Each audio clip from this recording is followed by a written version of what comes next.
तो all India SC/ST railway employee association हमेशा महासंघ का एक अभिन्न अंग रहा है। पहले कन्फेडरेशन का अंग रहा था, महासंघ का अभिन्न अंग है। तो हम इस माध्यम से आपको विश्वास दिलाते हैं कि कोई भी आंदोलन बाबा साहब डॉक्टर भीमराव अम्बेडकर के सम्मान में किया जाएगा, बाबा साहब डॉक्टर भीमराव अम्बेडकर की प्रतिमा को पुनर्स्थापित करने के लिए किया जाएगा। उसमें all India SC/ST railway employee association बढ़ चढ़ के भाग लेगी।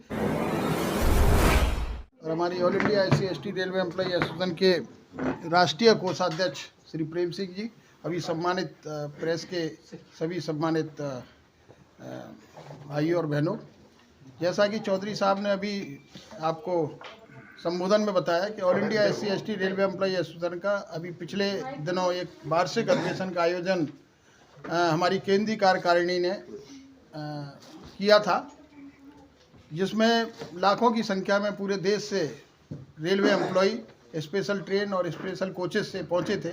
हमारे कुछ मीडिया के साथी भी जो यहाँ उपस्थित हैं वो भी उस प्रोग्राम को कवरेज करने के लिए गए थे।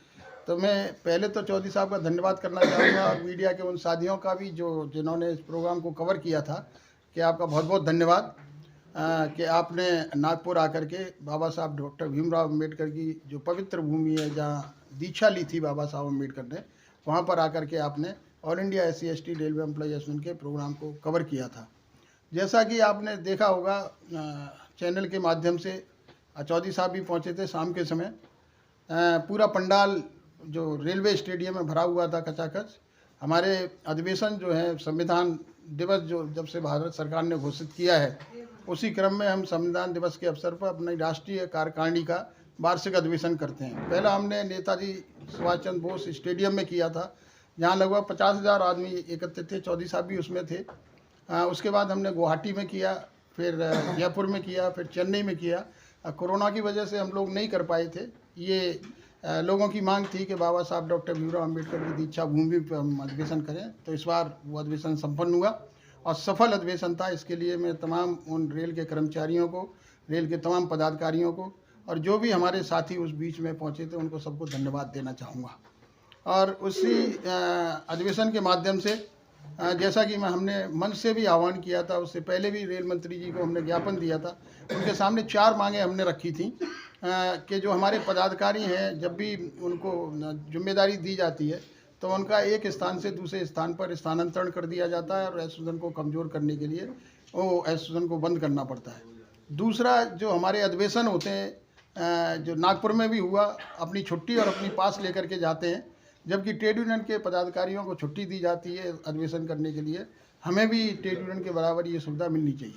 तीसरा, जो हमारे ब्रांच लेवल तक, जहाँ हमारे संगठन को मजबूत करने के लिए लोग काम करते हैं, वहाँ पर जो कार्ड पास की सुविधा, क्योंकि हमको जो रेलवे के द्वारा प्रिविलेज पास दिया जाता है वो बहुत कम दिया जाता है, तो उससे हम एसोसिएशन चलाने में असमर्थ हैं। तो हमें हमारे ब्रांच सेक्रेटरी, प्रेसिडेंट, जो पदाधिकारी हैं, उनको कार्ड पास की सुविधा दी जाए। और चौथा, जो हमारी मीटिंग होती हैं, उनको कम से कम 3 वर्ष में 3 मीटिंग की जाए।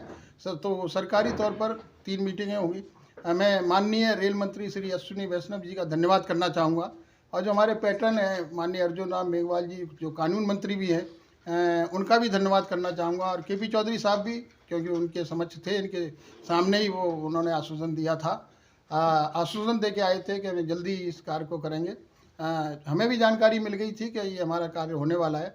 तो अभी फ़िलहाल में ही 2 दिन पहले भारत सरकार ने एक आदेश जारी किया है, जिसमें हमारे ब्रांच लेवल तक जो पदाधिकारी हैं, जो रूट लेवल पर संगठन का काम करते हैं, उनको सेकंड AC में ट्रैवल करने के लिए किसी भी ट्रेन में एक कार्ड पास की सुविधा दी गई है कि वो कभी भी किसी भी समय अपने कर्मचारियों के बीच में उनकी समस्या सुनने जा सकते हैं। कभी भी किसी भी समय वो दिल्ली आकर के हम लोगों से मिल सकते हैं। और दूसरा, जो हमारी 2 मीटिंगें होती थी वर्ष में, उनको 3 किया है। तो मैं इसके लिए माननीय रेल मंत्री जी और भारत सरकार के रेल मंत्रालय के तमाम अधिकारियों को धन्यवाद देना चाहूँगा, all India SC/ST railway employee association की ओर से। दूसरी बात, जिस उद्देश्य से आज हम यहाँ प्रेस कॉन्फ्रेंस कर रहे हैं, माननीय KP चौधरी जी, AR जोशी और अपने उमेश सिंह गौतम जी के नेतृत्व में, जो अभी जैसा कि चर्चा में बताया चौधरी साहब ने कि 2 अप्रैल 1967 में जो बाबा साहब डॉक्टर भीमराव अम्बेडकर की आदमकद प्रतिमा का जो अनावरण किया गया था, बुद्ध प्रिय मौर्य के संघर्ष में, बहुत बड़ा संघर्ष एक दलित समुदाय के द्वारा किया गया था। और बहुत बड़े संघर्ष के बाद में ये प्रतिमा स्थापित की गई थी और उस प्रतिमा में 6 दिसंबर और 14 अप्रैल को बहुत सारी संख्या में तमाम जो बाबा साहब डॉक्टर भीमराव के अनुयायी हैं वो वहाँ उनके पुष्पांजलि अर्पित करने के लिए पहुँचते हैं। लेकिन इस बार भारत सरकार ने जब से नया संसद बनाया है तो बाबा साहब डॉक्टर भीमराव अम्बेडकर की प्रतिमा को उस स्थान से हटाकर अन्यत्र किसी अन्य स्थान पर, जहाँ दूसरे महापुरुषों की भी प्रतिमा लगी हुई है, एक म्यूजियम के रूप में बाबा साहब डॉक्टर भीमराव अम्बेडकर को स्थापित करने का काम किया है।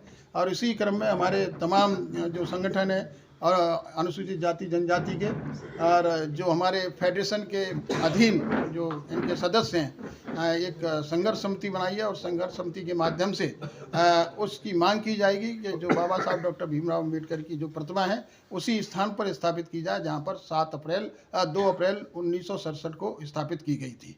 तो all India SC/ST railway employee association हमेशा महासंघ का एक अभिन्न अंग रहा है। पहले कन्फेडरेशन का अंग रहा था, महासंघ का अभिन्न अंग है।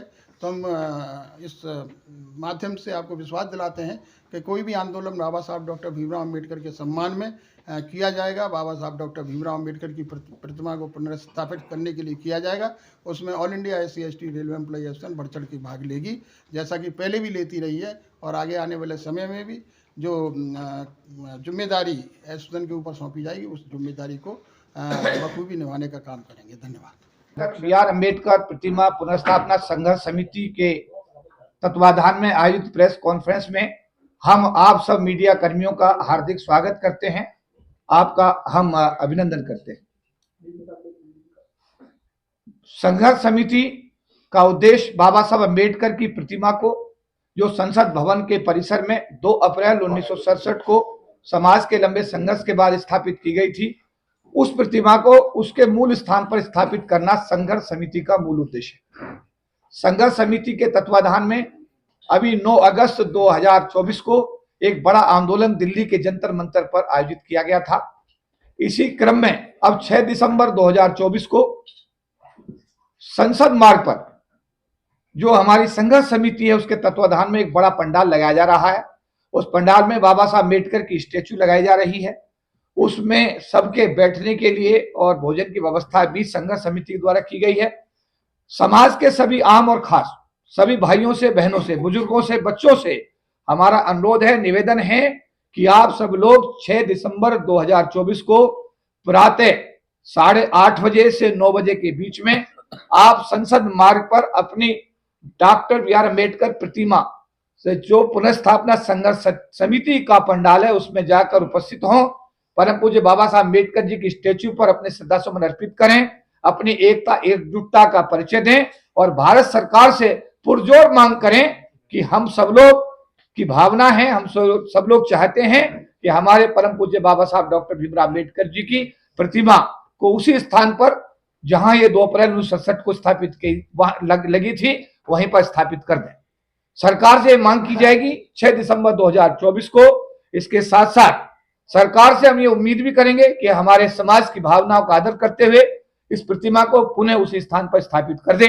अगर सरकार इसमें विलंब करती है तो 6 दिसंबर 2024 को एक बड़े आंदोलन की घोषणा भी की जाएगी कि 14 अप्रैल 2025 को दिल्ली की धरती पर करोड़ों बाबा साहब अम्बेडकर के अनुयायियों को आह्वान किया जाएगा कि वो सब लोग दिल्ली की धरती पर आए, 14 अप्रैल को बाबा साहब को अपने श्रद्धासुमन अर्पित करें और भारत सरकार से अपनी एकता एकजुटता और अपने संगठन की इस ताकत के आधार पर बाबा साहब अम्बेडकर की प्रतिमा को इसके मूल स्थान पर लगाने की पुरजोर मांग करें।